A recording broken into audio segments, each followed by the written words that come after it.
क्या आपने कभी सोचा है कि रात 8 बजे के बाद आपके जीवन में क्या परिवर्तन हो सकता है? क्यों कुछ संत और महापुरुष हमें इस समय के बाद कुछ कार्य करने से मना करते हैं? आज हम नीम करौरी बाबा की शिक्षाओं के माध्यम से इस रहस्य से पर्दा उठाने वाले हैं। इसीलिए ये वीडियो आपके जीवन को एक नई दिशा देने वाला है। इसीलिए इसे अंत तक जरूर देखिएगा। आइए प्रारंभ करते हैं आज के इस दिव्य अध्याय को।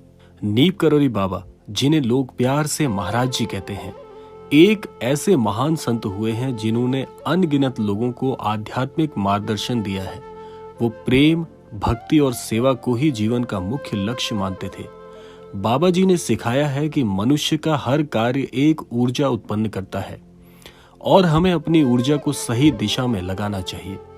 रात 8 बजे के बाद सतर्क रहने की सलाह भला क्यों दी जाती है? नीम करौरी बाबा कहते हैं कि रात 8 बजे के बाद हमारे मन और शरीर की ऊर्जा बदलने लगती है। इस समय नकारात्मक शक्तियां अधिक सक्रिय होती हैं और यदि हम गलत कार्य करें तो ये ऊर्जाएं हमें प्रभावित कर सकती हैं। आइए जानते हैं वो कौन कौन से कार्य हैं जो हमें रात 8 बजे के बाद करने से बचना चाहिए और क्यों। सबसे पहला, गलत भोजन का सेवन करना। महाराज जी कहते थे कि रात में कभी भी आपको नकारात्मक ऊर्जाओं से बचने के लिए ईश्वरीय आवेश की आवश्यकता होती है। इसी शिक्षा के अनुरूप यदि इस बात को गहराई से समझा जाए तो एक बात समझ में आती है कि रात में ऐसा भोजन जो कि तामसिक रूप से पूरी तरह से अशुद्ध हो, ऐसा भोजन करने से बचना चाहिए। क्योंकि आप सोचिए कि ऐसे समय में जिस समय नकारात्मक ऊर्जाओं का प्रवाह ज्यादा रहता है, उस समय में यदि नकारात्मक भोजन अर्थात नकारात्मक ऊर्जा का सेवन आप करेंगे तो आप सोचिए कि नकारात्मकता के ऊपर और ज्यादा नकारात्मकता आपके जीवन में आप स्वयं जोड़ने जा रहे हैं, वो भी ऊर्जा के माध्यम में। तो सोचिए कि आपसे अच्छे कार्य भला कैसे होंगे।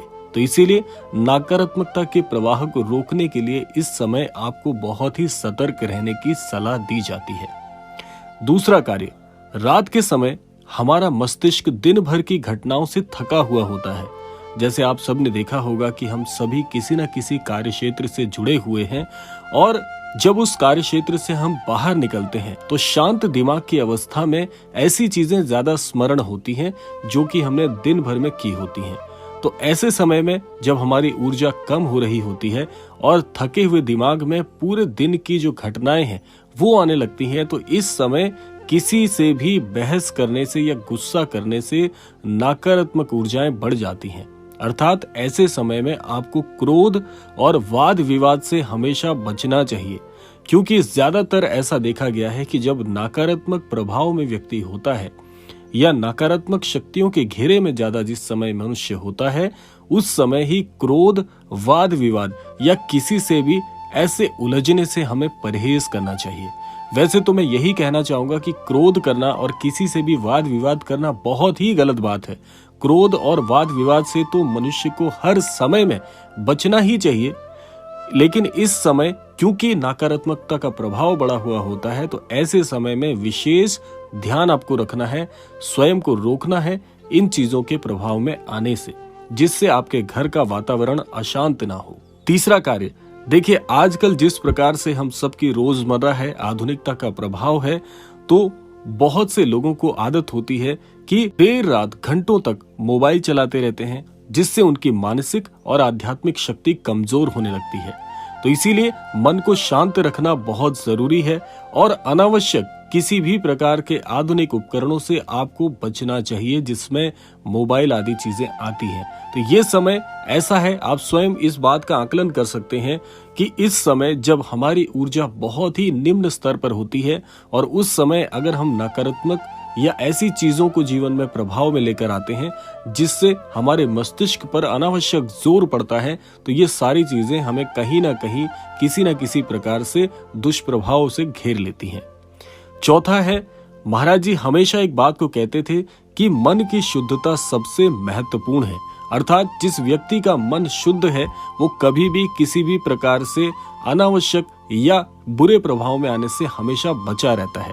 इसी मूल शिक्षा को अगर हम थोड़ा सा गहराई से समझने का प्रयास करें तो रात्रि के समय बुरे विचार और गलत आदतों से बचना चाहिए, ताकि हमारा चित्त जो है वो निर्मल बना रहे। क्योंकि ऐसे नकारात्मक समय में बहुत सी चीजें ऐसी होती हैं जो हमारे मन को कचोटने लगती हैं और हृदय पर ठेस पहुंचाती हैं। इसी प्रकार से हमारे मस्तिष्क में बहुत ही गलत विचार आने लगते हैं। कई बार हम इतने नकारात्मक हो जाते हैं कि हम स्वयं से ही पीछा छुड़ाना प्रारंभ कर देते हैं। अर्थात ऐसे समय में आपको बहुत ज्यादा ऐसे विचार आएंगे कि आप अपने जीवन में कुछ भी प्राप्त नहीं कर पाए, आप जीवन में कुछ भी हासिल करने के लायक नहीं है, और इससे भी कई ज्यादा निम्न स्तर के विचार व्यक्ति को आते हैं।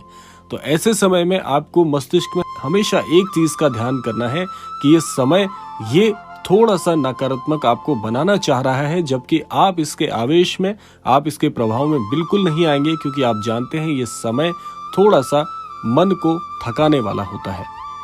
आगे बात करते हैं। इस पर एक चीज और आती है कि ध्यान और भक्ति बिल्कुल भी ना छोड़ें ऐसे समय में। यदि आप चाहते हैं कि आपका मन शांत और सकारात्मक बना रहे तो रात में सोने से पहले 15 मिनट कम से कम ध्यान करें या भगवान का स्मरण करें।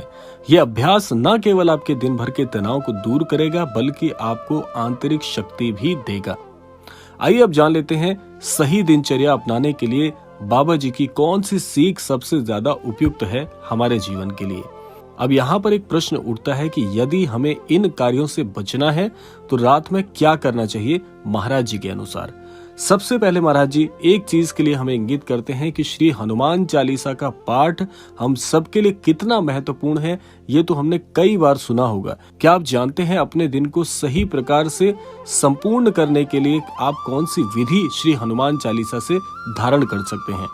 सबसे पहले एक बात ध्यान रखिए कि सोने से पहले रोजाना श्री हनुमान चालीसा का पाठ या किसी भी भक्ति गीत का आप जाप करें तो ये आपके लिए आपके दिन को संपूर्ण करने वाला होगा। सबसे उपयुक्त यही रहेगा कि यदि आपके लिए संभव हो, जो कि आपको करना भी चाहिए, श्री हनुमान चालीसा के पाठ को अपनाएं। सोने से पहले यदि आप अंतर मन से ही श्री हनुमान जी को याद करके श्री हनुमान चालीसा का पाठ करते हैं तो ये बहुत ही दिव्य उपाय होगा अपने दिन को संपूर्ण करने के लिए। दूसरा, महाराज जी की शिक्षाओं के अनुरूप अपने दिन भर के कर्मों का आत्म मंथन करें और भगवान को समर्पित कर दें। अर्थात जो भी काम आपने आज पूरे दिन में किया है उसे एक बार मस्तिष्क में आकलन करें और उसे ईश्वर की मर्जी मानकर ईश्वर के चरणों में ही समर्पित करके ईश्वर का धन्यवाद करके आप सो जाएं। बहुत बहुत राहत आपको मिलेगी इससे। तीसरा है, परिवार के सदस्यों के साथ प्रेम पूर्वक बातें करें और उनके साथ अच्छा समय बिताएं। इससे आपके मस्तिष्क को बहुत ही आराम मिलेगा और साथ साथ में आपका जो चित्त है वो शांत हो जाएगा। आप किसी भी विधि से यदि ध्यान करते हो तो सोने से पहले कुछ ही मिनटों का आप ध्यान करें और सकारात्मक विचारों के साथ सोएं और हर दिन को एक नया अवसर मानकर उस दिन का आप स्वागत करें। तो नीम करोली बाबा कहते हैं कि जीवन में छोटी छोटी आदतें ही बड़े बड़े परिवर्तन लाने में सक्षम हो पाती हैं।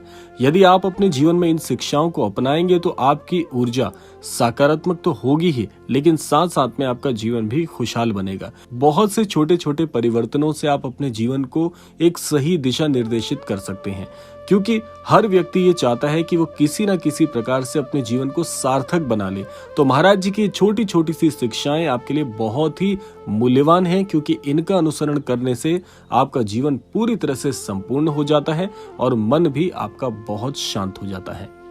तो ये था आज का अद्भुत क्रमांक। आशा करते हैं क्रमांक आप सबके लिए बहुत ही फलदायी हो। इसी कामना के साथ समय आ गया है विदा लेने का, और विदा लेने से पूर्व समय है रोजाना की प्रार्थना का। यही प्रार्थना करना चाहूंगा कि श्री महाराज जी सभी को सन्मति और सद्बुद्धि की प्राप्ति कराएं और इस संपूर्ण सृष्टि का, इस संपूर्ण लोक का कल्याण हो। इसी कामना के साथ विदा लेते हैं। मिलते हैं अगले क्रमांक में। तब तक के लिए जय श्री राम, जय गुरुदेव, जय उत्तराखंड।